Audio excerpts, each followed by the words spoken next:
सर्वांना नमस्कार. Mechanical motor vehicle या मॉड्यूलमध्ये आपलं स्वागत आहे. आजच्या व्हिडिओमध्ये इंजिन ड्राईव्ह बेल्टची तपासणी, ॲडजस्ट करणे आणि स्टीअरिंग सिस्टमची सेवा करणे शिकूया. या व्हिडिओच्या अखेरीस तुम्ही हे करू शकाल: इंजिन ड्राईव्ह बेल्टची तपासणी करणे, इंजिन ड्राईव्ह बेल्ट ॲडजस्ट करणे, electronic power steering wiring circuit शोधणे, electronic power steering wiring circuit वाचणे, इलेक्ट्रॉनिक पॉवर स्टीअरिंग मधील समस्या निवारण करणे. त्यासाठी लागणारी टूल्स, इक्विपमेंट, मशिनरी आणि मटेरियल्स गोळा करूया.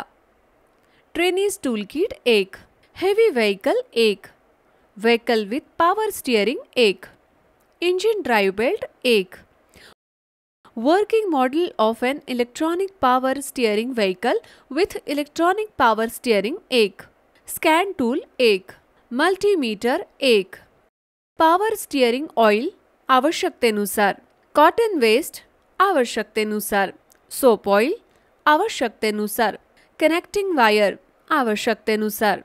इंजिन ड्राईव्ह बेल्टची तपासणी आणि ॲडजस्टिंग करणे. इंजिन ड्राईव्ह बेल्ट जास्त प्रमाणात वेअर आणि क्रॅकसाठी तपासा. बेल्ट आत दिसणारी क्रॅक शोधा. लहान क्रॅक्स सामान्य वेअर असू शकतात, परंतु जर आपल्याला डीप किंवा एक्सटेन्सिव्ह क्रॅक दिसले तर हे एक लक्षण आहे की बेल्ट त्याच्या आयुष्याच्या अखेरीस पोहोचत आहे. इंजिन ड्राईव्ह बेल्टमध्ये कोणतेही वेअर किंवा क्रॅक रिप्लेस करा.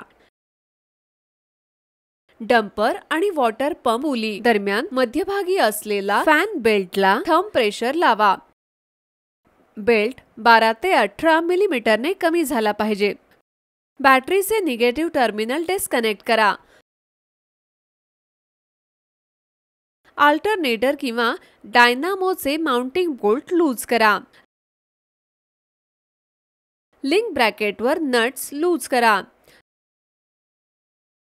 करेक्ट टेन्शन मिळेपर्यंत योग्य लिव्हरने अल्टरनेटर किंवा डायनामोला इंजिनपासून दूर ढकलून द्या. बोल्ट आणि नट्स घट्ट करा. बेल्ट सर्व पुलींवर व्यवस्थित संरेखित आहे की नाही याची खात्री करा. चुकीच्या वापरामुळे अनइव्हन वेअर होऊ शकते आणि बेल्टच्या कार्यक्षमतेवर परिणाम होऊ शकतो. बेल्ट टेन्शन पुन्हा तपासा.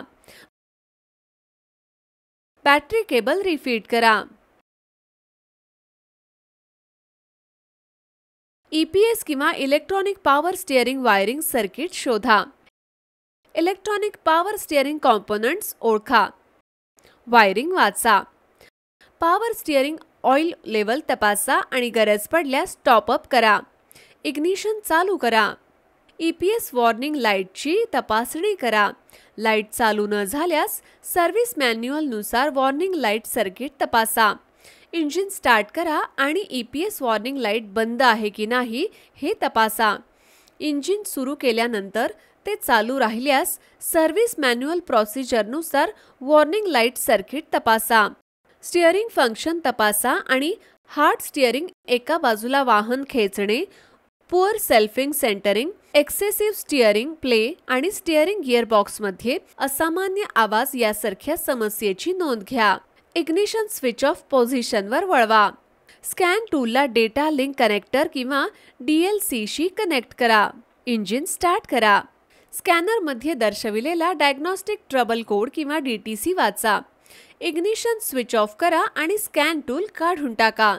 ECM किंवा इंजिन कंट्रोल मॉड्यूलमध्ये रेकॉर्ड केलेल्या डायग्नोस्टिक ट्रबल कोडचे ट्रबल शूट करा. Sensor, switch, wiring harness control module आणि इतर भाग तपासा. सर्व्हिस मॅन्युअल प्रक्रियेनुसार डिफेक्टिव्ह भागांची दुरुस्ती करून ते बदलून घ्या. इंजिन सुरू करा आणि EPSचे योग्य कार्य पुन्हा तपासा. इग्निशन स्विच ऑफ करा. स्कॅनर DLCला कनेक्ट करा. इग्निशन ऑन करा.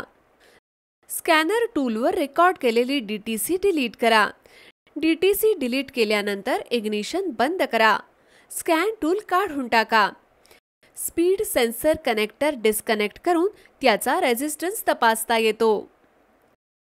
व्हेकल स्पीड सेन्सरचे कार्य त्याच्या व्होल्टेज म्हणून जनरेट पल्स मोजून तपासले जाऊ शकते. या मेजरमेंटसाठी लिफ्टवर स्पिनिंग व्हील्स आणि डी पोझिशनमध्ये सिलेक्टर लिव्हर लावताना अॅनालॉग व्होल्टमीटरचा वापर करावा. वाहन speed sensor specifications. Coil resistance 100 ते 300 OHMS आणि 40 km/h वर आउटपुट व्होल्टेज. EPS चे ट्रबलशूट करा. इग्निशन बंद असताना VSS किंवा vehicle speed sensor coupler disconnect करा. ठीक असल्यास स्टेप 2 वर जा, अन्यथा VSS बदला. VSS किंवा BRW वायर टर्मिनलचे कनेक्शन तपासा. ठीक असल्यास VSS तपासा. टर्मिनल्समधील रेझिस्टन्स 100 ते 300 OHM असावा आणि टर्मिनल आणि ट्रान्समिशन बॉडीमधील रेझिस्टन्स 1 मेगा OHM किंवा त्यापेक्षा जास्त असावा. Damage, foreign material, correct installation आणि गुड कंडिशन VSS आणि काउंटर शाफ्ट गिअर तपासा. वायर आणि कनेक्शन ठीक असल्यास फॉल्ट PCMचा अधूनमधून त्रास तपासा, अन्यथा स्वच्छता, दुरुस्ती किंवा बदला. या व्हिडिओमध्ये आपण या गोष्टी कशा करायच्या याची चर्चा केली आहे. इंजिन ड्राईव्ह बेल्टची तपासणी करणे, इंजिन ड्राईव्ह बेल्ट ऍडजस्ट करणे, electronic power steering wiring circuit शोधणे, electronic power steering wiring circuit वाचणे, इलेक्ट्रॉनिक पॉवर स्टीअरिंगला ट्रबल शूट करणे. आशा आहे की तुम्हाला या सत्राची स्पष्टपणे समज आली असेल. तुम्हा सर्वांचे आभार आणि आता आपण पुढील व्हिडिओमध्ये भेटूया.